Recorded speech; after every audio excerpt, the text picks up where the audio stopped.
दोस्तों, खुश रहने का सबसे आसान तरीका क्या है? तो आइए जानते हैं दोस्तों। हमें लगता है कि खुश रहने के लिए कुछ खास तरह के हालात होने चाहिए, तभी हम खुश रह सकते हैं। जब आप बुनियादी रूप से खुश होते हैं, जब आपको खुश रहने के लिए कुछ करना नहीं पड़ता, तो आपके जीवन के हर आयाम में बदलाव आ जाएगा। आपके अनुभवों में और खुद को व्यक्त करने के तरीकों में बदलाव आ जाएगा। आपको पूरी दुनिया बदली हुई लगेगी। आपका कोई निहित स्वार्थ नहीं होगा, क्योंकि चाहे आप कुछ करें या ना करें, चाहे आपको कुछ मिले या ना मिले, चाहे कुछ हो या ना हो, आप स्वभाव से ही आनंदित होंगे। जब आप अपने स्वभाव से ही खुश होते हैं, तो आप जो भी करेंगे वह बिल्कुल अलग स्तर पर होगा। पहला दोस्तों, किसी इंसान की पहली और सबसे महत्वपूर्ण जिम्मेदारी एक खुश मिजाज प्राणी होने की है। खुश रहना जीवन का चरम पहलू नहीं है, यह जीवन का बुनियादी पहलू है। अगर आप खुश नहीं हैं, तो आप अपने जीवन में क्या कर सकते हैं? एक बार आप खुश हो, तभी दूसरी महान संभावना है। चाहे आप जो भी करें, आप अपने अंदरूनी गुणों को ही विस्तार देते हैं और जगाते हैं, चाहे आप इस बात को पसंद करें या नहीं। हकीकत यही है, जब तक कि कोई महत्वपूर्ण चीज आपके भीतर घटित नहीं होती, आप दुनिया के लिए कुछ बहुत महत्वपूर्ण नहीं कर सकते। इसलिए अगर आप दुनिया के बारे में चिंतित हैं, तो पहली चीज आपको यह करनी चाहिए कि खुद को एक खुश मिजाज प्राणी में रूपांतरित करें।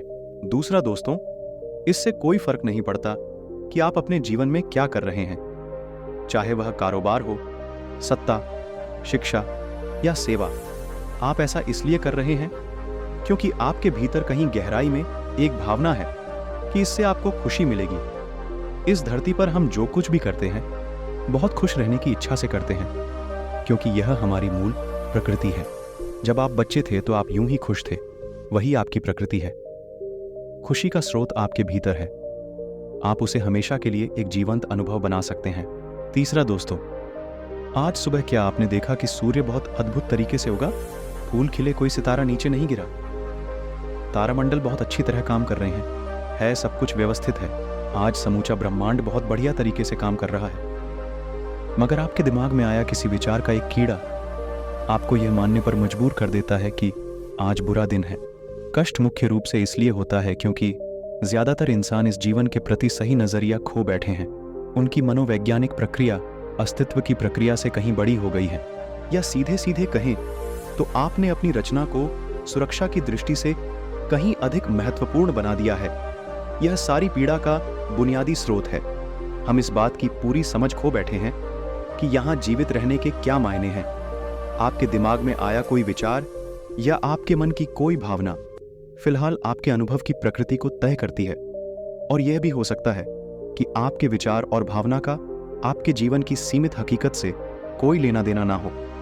पूरी सृष्टि बहुत बढ़िया तरीके से घटित हो रही है, मगर सिर्फ एक विचार या भावना सब कुछ नष्ट कर सकती है। चौथा दोस्तों, जिसे आप मेरा मन कहते हैं, वह असल में आपका नहीं है। आपका अपना कोई मन नहीं है। कृपया इस पर ध्यान दें। जिसे आप मेरा मन कहते हैं, वह बस समाज का कूड़ेदान है। कोई भी और हर कोई जो आपके पास से गुजरता है, वह आपके दिमाग में कुछ ना कुछ डाल जाता है। आप वाकई ये चुन नहीं सकते कि किससे आपको चीजें ग्रहण करनी है और किसे नहीं करनी। अगर आप कहते हैं मुझे ये व्यक्ति पसंद नहीं है, तो आप किसी भी और से ज्यादा उस इंसान से ग्रहण करेंगे। आपके पास कोई चारा नहीं है। अगर आपको इस बात की जानकारी हो तो महासिंह इस्तेमाल समझ गया, लेकिन यह भी हो सकता है। कृपया हमें नीचे कमेंट जानकारी का यह ढेर जो आपने जमा किया है, वह सिर्फ दुनिया में जीवित रहने के लिए उपयोगी है। आप कौन हैं, इससे उसका कोई संबंध नहीं है। पांचवा दोस्तों, जब हम किसी आध्यात्मिक प्रक्रिया की बात करते हैं, तो हम मन से अपनी बुनियादी अस्तित्व की ओर जाने की बात करते हैं। जीवन का संबंध इस दृष्टि से है, जो यहाँ मौजूद है उसे पूरी तरह जानना और उसके असली रूप में उसका अनुभव करना, अपने मन मुताबिक उसे विकृत ना करना ही जीवन है। अगर आप अस्तित्व की हकीकत की ओर बढ़ना चाहते हैं, तो सरल शब्दों में आपको बस इस बात का ध्यान रखना होगा कि जो आप सोचते हैं वह महत्वपूर्ण नहीं है, जो आप महसूस करते हैं वह महत्वपूर्ण नहीं है। आप जो सोचते हैं उसका हकीकत से कोई लेना देना नहीं है, उसका जीवन के लिए कोई बड़ा महत्व नहीं है। मन बस फालतू चीजों में उलझा रहता है जो आपने कहीं और से इकट्ठा किया है। अगर आपको वहां महत्वपूर्ण लगता है तो आप कभी उसके परे नहीं देख पाएंगे। आपका ध्यान स्वाभाविक रूप से उस दिशा में जाता है जिसे आप महत्वपूर्ण मानते हैं। अगर आपके विचार और आपकी भावनाएं आपके लिए अहम हैं, तो स्वाभाविक रूप से आपका सारा ध्यान वही होगा। मगर यह सिर्फ एक मनोवैज्ञानिक हकीकत है। इसका अस्तित्व में मौजूद चीजों से कोई लेना देना नहीं है। कष्ट हम पर बरसाया नहीं जाता, उससे पैदा किया जाता है और उसे बनाने वाला कारखाना आपके मन में है। अब इस कारखाने को बंद करने का समय है। छठा दोस्तों, आज हम इतने जोर शोर से खुशी की तलाश कर रहे हैं कि धरती का जीवन ही खतरे में पड़ गया है। खुशी की तलाश में न रहें, दुनिया में अपनी खुशी को अभिव्यक्त करना जानें। अगर आप मुड़कर अपने जीवन को देखें तो आपके जीवन के सबसे खूबसूरत पल वे थे जब आप अपनी खुशी को अभिव्यक्त कर रहे थे, न कि जब आप उसकी तलाश कर रहे थे। जो आप बचाते हैं वह कभी आपका गुण नहीं होगा। जो आप फैलाते हैं, जो आप बिखेरते हैं, वह आपका गुण होगा। अगर आप अपनी खुशी को बचा बचा कर रखेंगे तो जीवन के अंत में कोई ऐसा नहीं कहेगा, उसने अपने अंदर खुशी का एक एक अंश बचा कर रखा, वह बहुत खुशी के साथ मरा। वे कहेंगे यह भयानक प्राणी अपनी जिंदगी में कभी मुस्कुराया तक नहीं। लेकिन अगर आप हर दिन अपनी खुशी और प्यार को फैलाएंगे तो लोग कहेंगे, अरे वह एक खुशमिजाज और प्यार करने वाला इंसान था। सातवां दोस्तों, सुबह जब आप उठते हैं तो पहली चीज आपको यह करनी चाहिए कि आप मुस्कुराएं, किस पर किसी पर नहीं, क्योंकि आप जगह यह कोई छोटी बात नहीं है।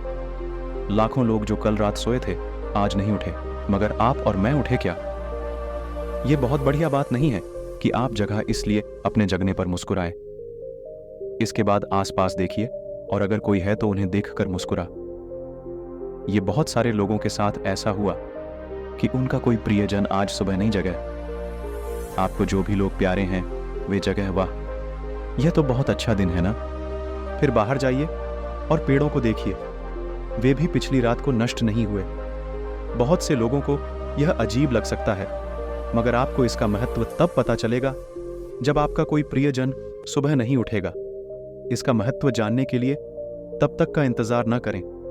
यह कोई अजीब या हंसने वाली बात नहीं है। यह सबसे कीमती चीज है कि आप जीवित हैं और जो भी आपके लिए मायने रखता है वह जीवित है। इस दुर्भाग्यपूर्ण रात जब इतने सारे लोग नहीं उठे और कितने सारे लोगों के प्रियजन नहीं उठे, तब आप और आपके प्रियजनों उठ पाए। क्या यह शानदार चीज नहीं है? इसका महत्व समझें और कम से कम मुस्कुराएं। कुछ लोगों को प्यार से देखना सीखें।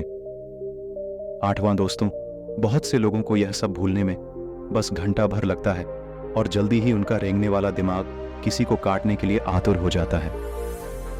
इसलिए हर घंटे खुद को एक खुराक दें, जीवन की अहमियत याद दिलाएं। अगर आप बहुत ही संवेदनहीन हैं तो हर आधे घंटे में खुद को याद दिलाएं। अगर आप भीषण रूप से संवेदनहीन हैं तो खुद को हर 5 मिनट पर याद दिलाएं। अपने आप को याद दिलाने में बस 10 सेकंड लगते हैं। आप इसे बस 2 सेकंड में भी कर सकते हैं। मैं जीवित हूं, तुम जीवित हो। और क्या चाहिए दोस्तों? वर्तमान में आपके जीवन की गुणवत्ता उन कपड़ों से तय नहीं होती जो आप पहनते हैं। वह आपकी शैक्षिक योग्यता, आपके परिवार की स्थितियां, आपके बैंक बैलेंस से तय नहीं होती। आपके जीवन की गुणवत्ता इस पर निर्भर करती है कि आप अपने भीतर कितने शांत और खुश हैं। निश्चित रूप से जिसे भोजन नहीं मिलता और जिसके पास जीवित रहने के लिए जरूरी बुनियादी चीजों की कमी है, वह शारीरिक रूप से बहुत कष्ट में होगा। इस पर ध्यान दिए जाने की जरूरत है। ऐसे लोगों के लिए हमें उन बुनियादी चीजों की व्यवस्था करनी होगी, मगर बाकियों के लिए उनकी जरूरतें एक अंतिम सूची है। आपको लगता है कि कार चला रहा आदमी सड़क पर पैदल चल रहे आदमी से ज्यादा खुश है? नहीं, आपके पास क्या है उससे यह तय नहीं होता। यह इस पर निर्भर करता है कि वे उस समय कैसा महसूस कर रहे हैं। 10वां दोस्तों, ज्यादातर लोग इसलिए दुखी नहीं होते क्योंकि उनके पास किसी चीज की कमी होती है। वे दुखी इसलिए होते हैं क्योंकि वे खुद की तुलना किसी और से करते हैं। आप एक मोटर बाइक चला रहे हैं, आप किसी को मर्सिडीज चलाते देखते हैं और खुद को दुखी कर लेते हैं। साइकिल पर चलने वाला कोई व्यक्ति आपको मोटर बाइक पर देखता है और यह उसके लिए लिमोसिन है। पैदल चलता कोई व्यक्ति साइकिल को देखकर सोचता है, अरे वाह, अगर मेरे पास सिर्फ यह साइकिल होती तो मैं अपनी जिंदगी में क्या क्या कर लेता। यह एक बेवकूफाना खेल है जो चलता रहता है।